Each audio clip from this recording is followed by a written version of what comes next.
Il a vraiment une humeur spéciale. Il a écrit 2 livres qui sont vraiment extraordinaires, qui sont vraiment des joyaux dans le Vaishnavisme.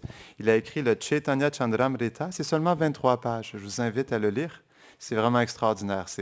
C'est vraiment une glorification spéciale de Chaitanya Mahaprabhu.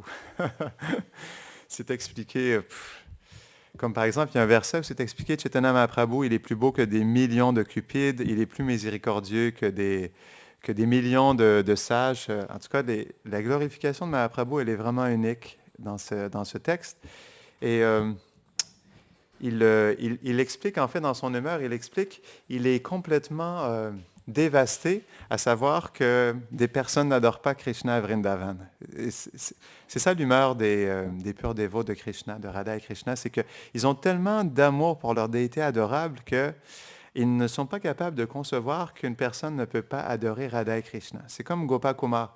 Gopakumar, à la fin, une fois qu'il a rencontré Madan Gopal, sa déité adorable à Vrindavan, quand il l'a rencontré face à face, il était tellement pris d'amour pour lui qu'il exprimait: je n'arrive pas à concevoir pourquoi les personnes ne sont pas attachées aux pieds pareils de lotus de Krishna. Non?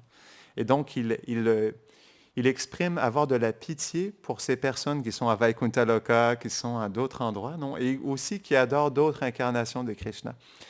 Et ce qui est spécial avec Prabodhananda Sarasvati, c'est qu'il est vraiment dans cette humeur, dans le sens où il trouve ça complètement déplorable qu'une personne n'adore pas Radha et Krishna. Et aussi, il explique à quoi bon ça sert d'adorer Krishna si on n'adore pas Chaitanya Mahaprabhu aussi. Il explique on ne peut pas adorer Krishna, absolument pas, sans adorer Chaitanya, non? Et donc, il explique même ceux qui sont à Vaikuntha Loka, à quoi sert l'adoration de Narayana à Vaikuntha Loka si on n'adore pas les pieds pareils de lotus de Chaitanya Mahaprabhu, non? Et donc, il explique toutes sortes d'exemples où, presque en réalité, il rejette, on pourrait dire, non, la dévotion d'autres résidents du monde transcendantal. Raghunadas Goswami, il a aussi cette humeur, non? Il explique pourquoi prendre refuge de Lakshmi Narayan. Qui, même parfois, ils utilisent ces mots. Quel est cet idiot qui voudra adorer Lakshmi Narayan tandis que nous pouvons adorer les pieds pareils au lotus de Radha et Krishna? Donc, les Vaishnavas, ils ont vraiment des humeurs spéciales. Et je vous avoue, Prabodhananda Sarasvati, je vous invite à lire ses textes. Il a vraiment une humeur particulière, mais il est vraiment spécial parce que ça nous montre le mamata, non? Le sentiment de possessivité, mais aussi d'exclusivité intense qu'un dévot il ressent envers son Ishtadev, sa déité adorable. Et Prabodhananda Sarasvati, il nous montre bien cet exemple.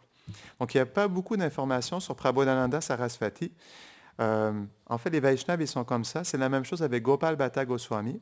Donc, c'est un des 6 Goswamis. C'est une personnalité qui est très importante, non? C'est lui aussi qui a amené, on pourrait dire, qui a fait en sorte que la déité de Radharaman se manifeste, non, par amour pour lui. Et donc, Gopal Bhatta Goswami, c'est lui qui a donné la bénédiction à Krishnadas Kaviraj Goswami d'écrire le Chaitanya Charitamrita. Mais il lui a dit, je te donne cette bénédiction à une condition, c'est que tu me promettes que tu ne parleras jamais de moi dans le Chaitanya Charitamrita.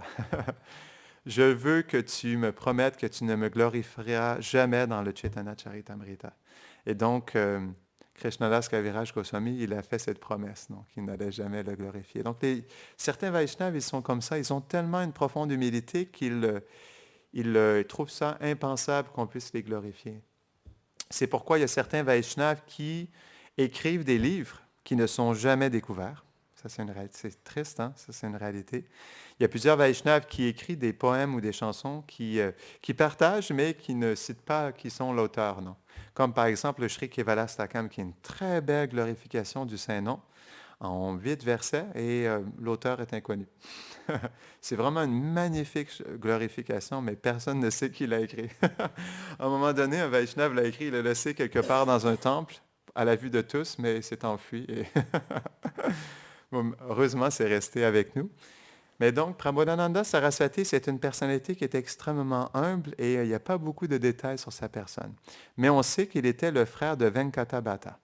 Et Chaitanya Mahaprabhu, lorsqu'il faisait son pèlerinage du sud de l'Inde, il était à Sri Rangam, non? Qui est une déité de très spéciale de Rangam, qui est dans le sud de l'Inde. C'est un temple qui est vraiment extraordinaire. C'est expliqué que à cet endroit-là, les pujaris, il y a vraiment une adoration des qualités, en fait, de cette déité. Et les pujaris sont vraiment first class, on dit en anglais. Donc, ils ont vraiment une adoration, un standard de haute qualité dans l'adoration de la déité, là. Et donc, il était pendant le Chaturmasya. Et c'est un moment de l'année où il y a des fortes pluies. Et en règle générale, les sadhus, comme il y a trop de pluie, ils ne peuvent pas trop se déplacer. Et donc, Chaitanya Mahaprabhu, il était là à Sri Rangam dans le temps du Chaturmasya. Et donc, naturellement, quand Chaitanya Mahaprabhu va à un endroit, il ne passe pas inaperçu. Et donc, il était dans le temple de Sri Rangam. Et qu'il était devant la déité, non, de Sri Rangam, il avait des pleurs torrentiels, non? Et donc, il y a ce brahmana, Venkata Bhatta, qui était de la Sri Sampradaya, qui a vu les extases de Chaitanya Mahaprabhu. Et donc, il a été profondément touché par sa dévotion. Il a invité Chaitanya Mahaprabhu à rester chez lui. Et une fois qu'il a commencé à s'associer avec lui, il était tellement pris d'amour pour lui qu'il l'a invité à passer les 4 mois du Chaturmasya dans sa maison. Et donc, Venkata Bhatta, son frère, était Prabodhananda Saraswati.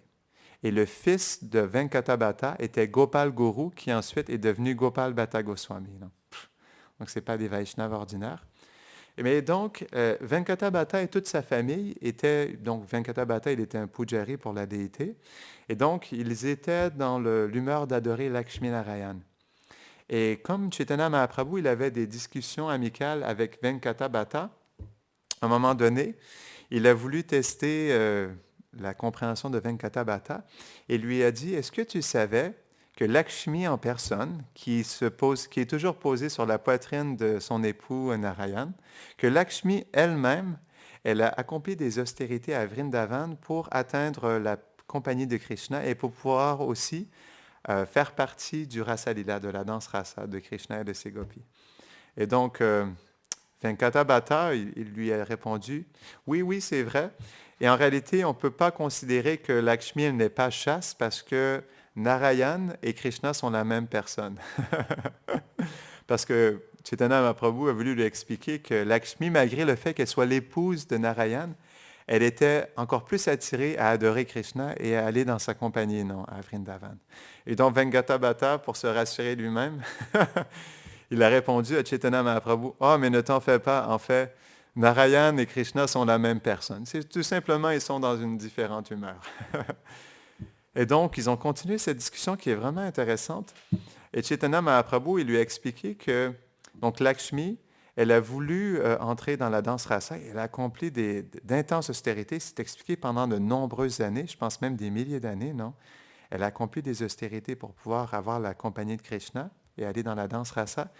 Et c'est expliqué que lorsqu'elle a pu avoir le darshan de Krishna, Krishna lui a répondu et lui a dit OK, j'apprécie beaucoup ton austérité, ta dévotion envers moi, mais crois-tu vraiment que tu sauras apprécier et appliquer l'humeur des gopis à Vrindavan? Parce que les gopis à Vrindavan, leur service, c'est d'aller ramasser de la bouse de vache sur le sol de Vraj. Et donc, avec la bouse de vache qu'elles ramassent elles-mêmes avec leurs mains, elles cuisinent avec la bouse de vache. Et avec une petite cuisine toute simple, elles préparent des magnifiques préparations pour les habitants de Vraj.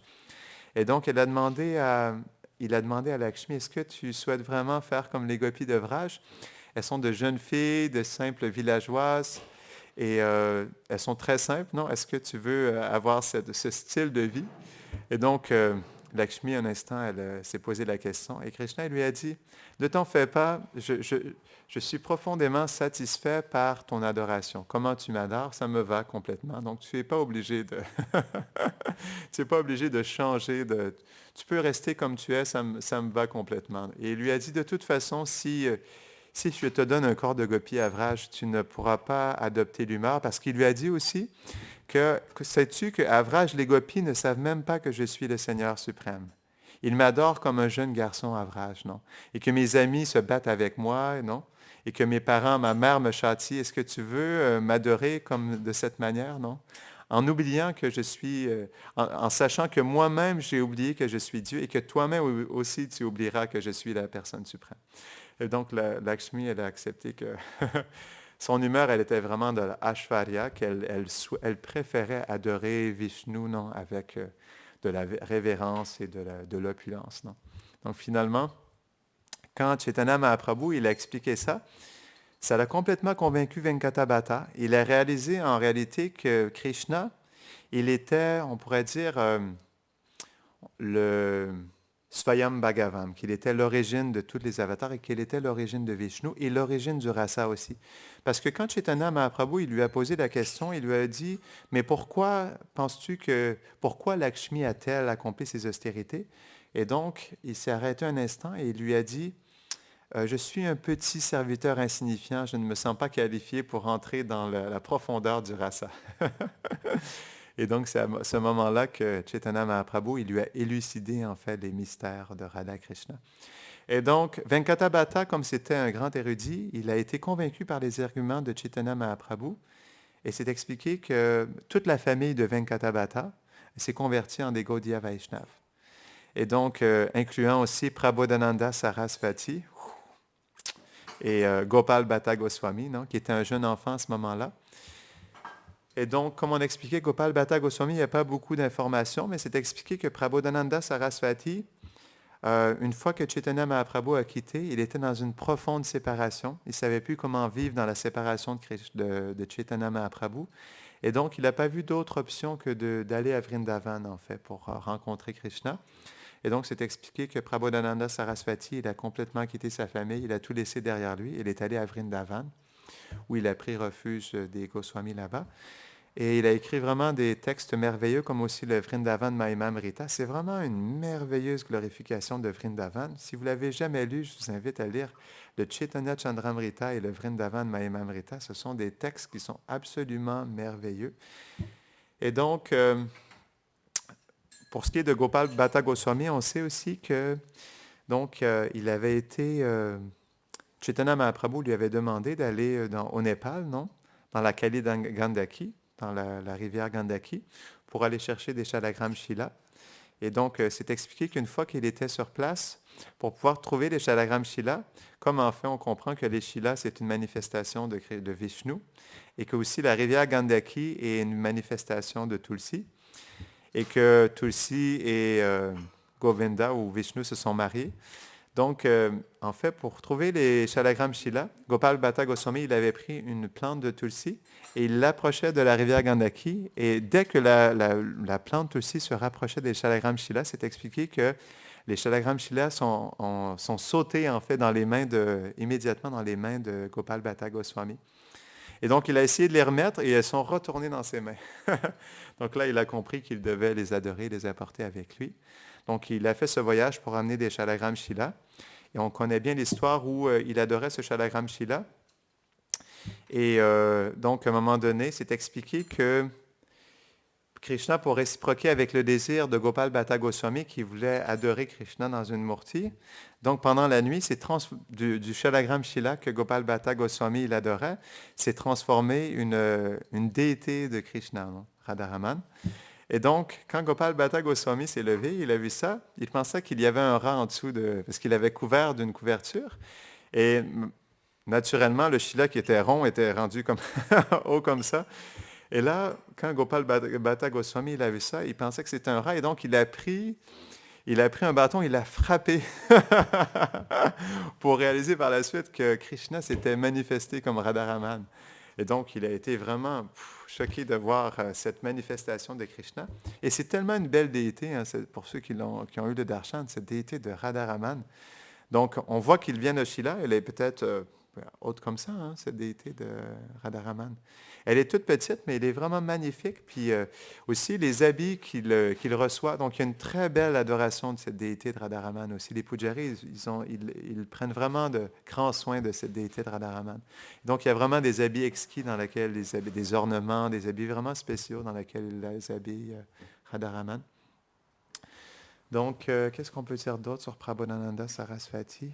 Comme on expliquait, il n'y a pas beaucoup d'informations, mais on peut vraiment comprendre les gloires de Prabodhananda Sarasvati dans ses textes. Il a aussi écrit le texte Radha Rasa Sudanidhi, qui est un merveilleux texte sur la glorification des manjaris. Et donc, est-ce qu'il y a d'autres textes aussi? Radha Rasa Sudanidhi, Vrindavan Mahimamrita, Chaitanya Chandramrita, et il y a aussi quelques chansons qu'il a écrites, mais pas tant que ça. Mais c'est vraiment à travers ces textes qu'on peut comprendre le cœur de Prabodhananda Saraswati. Non? Donc, qu'est-ce qu'on peut dire d'autre? On peut aussi parler de Narottam Das Thakur. Donc, Narottam Das Thakur, c'est tellement une personnalité spéciale. C'est expliqué que lorsque Chaitanya Mahaprabhu, il était dans un kirtan avec ses associés, à un moment donné, il a perdu conscience et aussi il a commencé à s'écrier les noms de Narottam, Narottam, Narottam. Et donc, il s'est évanoui immédiatement après avoir récité ces noms. Et Nityananda Prabhu, il s'est rapproché de Chaitanya Mahaprabhu à son oreille. Il lui dit, mais qui est cette personnalité de Narottam? Et donc Chaitanya Mahaprabhu, il lui a dit, c'est une personnalité très spéciale qui va apparaître un peu plus tard et qui va raviver en fait le mouvement de Sankirtan. Et donc c'est resté comme ça. Et Narottam, une fois que Chaitanya Mahaprabhu a terminé ses divertissements, Narottam Das Thakur, il est apparu à Keturi, qui est un petit village au Bangladesh. Beaucoup d'associés de Mahaprabhu, comme on avait expliqué, sont apparus au Bangladesh. Et c'est expliqué qu'un Narottam Das Thakur, dès qu'il était un jeune enfant, il avait une profonde dévotion pour Krishna.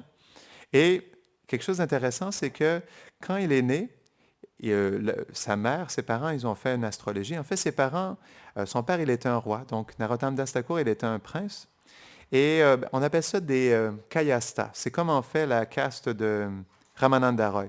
C'est pas, on pourrait dire, des kshatriyas proprement parlés, mais ce sont des administrateurs, non, des gouverneurs, mais qui ne sont pas exactement des kshatriyas, qui sont plus, on pourrait dire, qui se rapprochent plus, un peu plus des vaishyas. Donc, on appelle des kayastas. Des kshatriyas, mais avec un peu plus une nature de vaishya.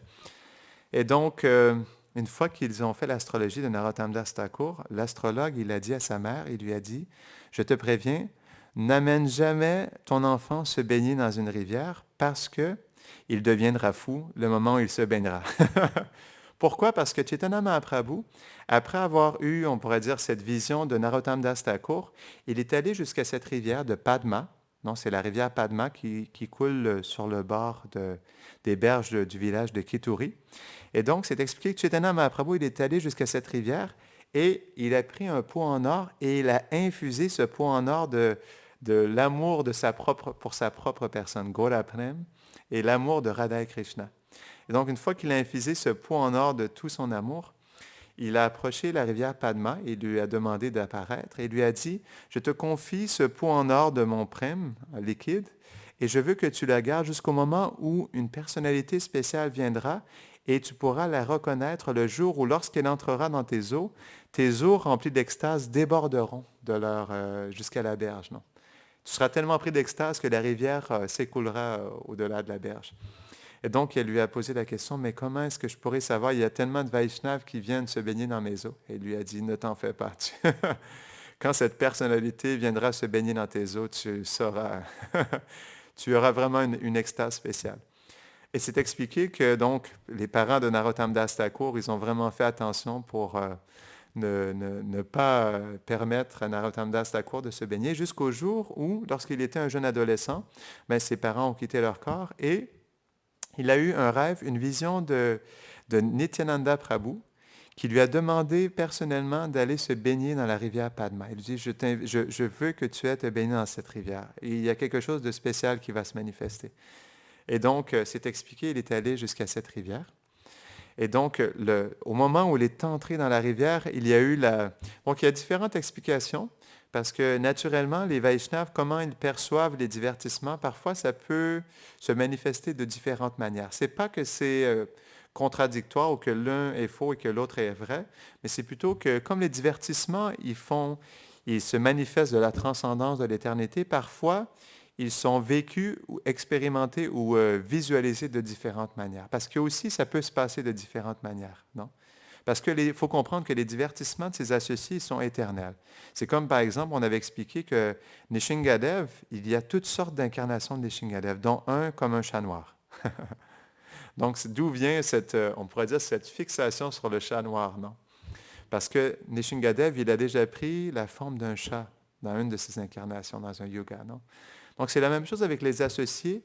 Donc, ils répètent souvent leur divertissement Et ça peut se manifester de toutes sortes de manières. C'est comme le Srimad Bhagavatam peut se manifester de toutes sortes de manières, comme par exemple ici, il y a 18 000 versets, et c'est expliqué que dans d'autres univers, il y a des millions de versets. Même les demi-dieux dans cet univers ont un Bhagavatam qui est beaucoup plus grand que celui que nous avons en ce moment, non?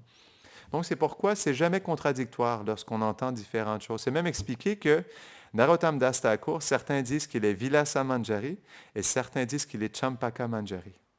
Donc, c'est pourquoi, comme par exemple, c'est la même chose aussi avec Raghunath Das Goswami. Certains disent qu'il est Rasa Manjari, certains disent qu'il est Rati Manjari. Quoi comprendre? On comprend qu'à Vraj, il y a parfois on pourrait dire deux personnalités ou plusieurs qui viennent dans une même personnalité, qui manifestent, on pourrait dire, leur bhava dans une même personnalité, parce que c'est présent dans la personnalité de Ramananda Roy, non? On comprend qu'il y a Vishaka et Arjuna. Comment se fait-il qu'il y a aussi Arjuna? Donc, c'est quelque chose qui est vraiment extraordinaire parce qu'on comprend que à Vraj, qu'est-ce qui anime les habitants de Vraj est le bhava, non? Et donc, il y a différents sentiments qui animent le cœur des résidents de Vraj. C'est pourquoi c'est tout à fait naturel qu'une personne puisse avoir pas juste son sentiment, mais le sentiment d'une autre personne. Ou que, on pourrait dire, le sentiment de plusieurs personnes viennent dans le sentiment on pourrait dire, viennent dans le corps d'une personne pour que cette personne imbibe et manifeste en fait différents sentiments. Non? C'est quelque chose de naturel parce qu'à Vraj, qu'est-ce qui prédomine dans le cœur des êtres? C'est les sentiments qui nous animent dans notre relation pour Radha et Krishna. C'est pourquoi le fait qu'il y a différents sentiments de différentes personnes, ce n'est pas du tout contradictoire ou impossible, non? Parce que notre corps, il est fait de sentiments. C'est tout simplement que certaines personnes ont des sentiments, on pourrait dire, parfois différents qui se manifestent dans une même personne, tout simplement. Non? Donc, Narottam Das Thakur, lorsqu'il est entré dans les eaux de la rivière Padma, c'est expliqué, certains disent que la rivière, elle a pris le pot et elle a déversé, elle a fait une douche non, de ce pot et elle a déversé sur le corps de Narottam Das Thakur. Et certains disent qu'elle lui a apporté dans ses mains pour qu'il puisse boire le contenu de ce pot de nectar. Dans tous les cas, ce qui s'est passé, c'est que lorsqu'il a reçu ce nectar, le corps entier de Narottam Das Thakur est devenu effulgent comme des millions de soleils. Il radiait comme l'or fondu. Et c'est expliqué qu'il était tellement pris d'extase qu'il s'est mis à écrier et à crier les noms de Gauranga. Il sentait tellement la présence de Gauranga dans son cœur qu'il était pris tellement d'une profonde extase qu'il était devenu complètement fou.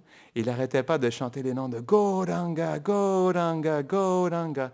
Et c'est expliqué qu'il avait tellement d'extase qu'il a dû sortir de la rivière parce qu'il allait se noyer tellement qu'il était incontrôlable dans son extase.